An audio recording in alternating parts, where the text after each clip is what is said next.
ഒരിക്കലൊരിടത്ത് വളരെ പ്രജാസ്നേഹിയായ ഹൃദയവിശാലതയുള്ള ഒരു രാജാവുണ്ടായിരുന്നു. അദ്ദേഹം തൻ്റെ പ്രജകളെയും രാജ്യത്തെയും വളരെ നന്നായി നോക്കിയിരുന്നു.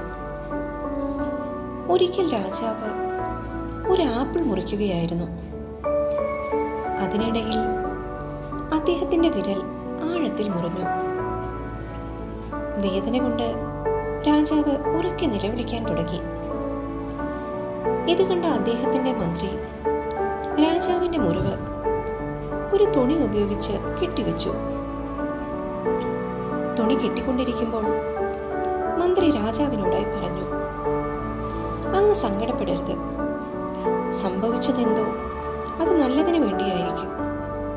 അത് ദൈവത്തിൻ്റെ അനുഗ്രഹമാകാം.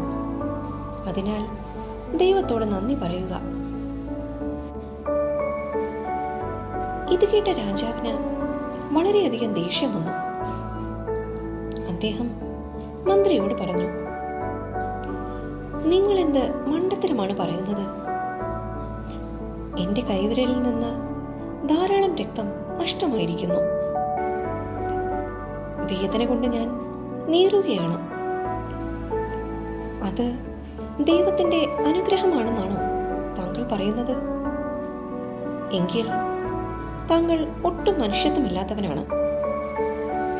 താങ്കളെ ഇപ്പോൾ തന്നെ നാം കാരാഗൃഹത്തിൽ അടയ്ക്കാൻ ഉത്തരവിടുന്നു.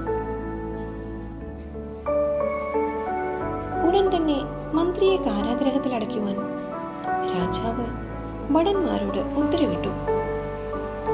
അപ്പോഴും മന്ത്രി പുഞ്ചിരിച്ചുകൊണ്ട് രാജാവിനോട് പറഞ്ഞു, ഈ സംഭവിച്ചതും ദൈവത്തിൻ്റെ അനുഗ്രഹമാണ്.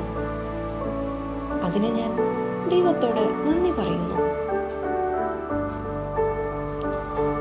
പിറ്റേ ദിവസം രാജാവ് നായാട്ടിനായി കാട്ടിലേക്ക് പുറപ്പെട്ടു. അതുവരെ രാജാവിൻ്റെ സന്തത സഹചാരിയായ മന്ത്രി കാരാഗൃഹത്തിലായതിനാൽ അന്ന് രാജാവ് തനിച്ചാണ് കാട്ടിലേക്ക് പോയത്. കാട്ടിലൂടെ തനിച്ചുള്ള യാത്രയ്ക്കിടെ രാജാവിന് വഴി തെറ്റി. അവസാനം അദ്ദേഹം ദുഷ്ടന്മാരായ ഗോത്രവിഭാഗത്തിൻ്റെ കയ്യിലകപ്പെട്ടു. അവർ രാജാവിനെ ഒരു മുളയിൽ കെട്ടി തങ്ങളുടെ ഗോത്രത്തലവന്റെ അടുക്കൽ കൊണ്ടുപോയി. അവർ അദ്ദേഹത്തെ അവരുടെ ആചാരപ്രകാരം കാട്ടുദൈവതയ്ക്ക് ബലി കൊടുക്കാൻ തീരുമാനിച്ചു. രാജാവ് തീർത്തും നിസ്സഹായനായിരുന്നു. സഹായത്തിനായി ആരും തന്നെ അദ്ദേഹത്തിൻ്റെ അടുക്കൽ ഉണ്ടായിരുന്നില്ല.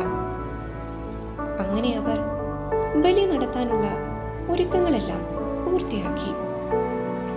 തുടർന്ന് അവർക്കിടയിലെ ഒരു പുരോഹിതൻ രാജാവിന് തിലകം ചാർത്താനായി അദ്ദേഹത്തിൻ്റെ അടുക്കൽ വന്നു.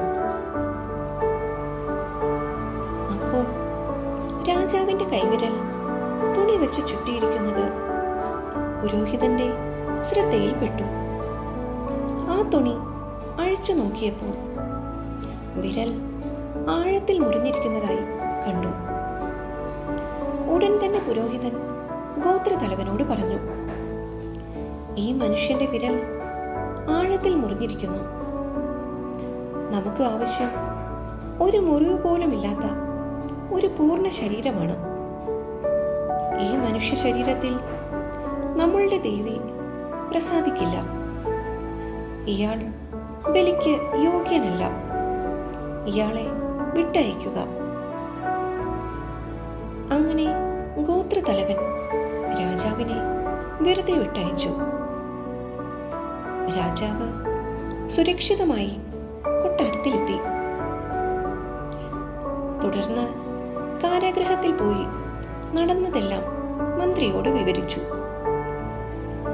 ഉടനെ മന്ത്രി പുഞ്ചിരിച്ചുകൊണ്ട് പറഞ്ഞു, ഞാൻ അങ്ങയോട് പറഞ്ഞിരുന്നില്ലേ, സംഭവിച്ചതെല്ലാം നല്ലതിനാണെന്നും അത് ദൈവത്തിൻ്റെ അനുഗ്രഹമാണെന്നും. ആ ദിവസം അങ്ങയുടെ കൈവിരൽ മുറിഞ്ഞതുകൊണ്ട് അങ്ങയുടെ ജീവൻ രക്ഷപ്പെട്ടു. അതുപോലെ അങ്ങ് എന്നെ കാരാഗൃഹത്തിൽ അടച്ചതുകൊണ്ട് എൻ്റെ ജീവനും രക്ഷപ്പെട്ടു. ഇത് കേട്ട രാജാവിന് ആകെ സംശയമായി. ഇത് മന്ത്രിയുടെ ജീവൻ എങ്ങനെയാണ് രക്ഷിച്ചത്?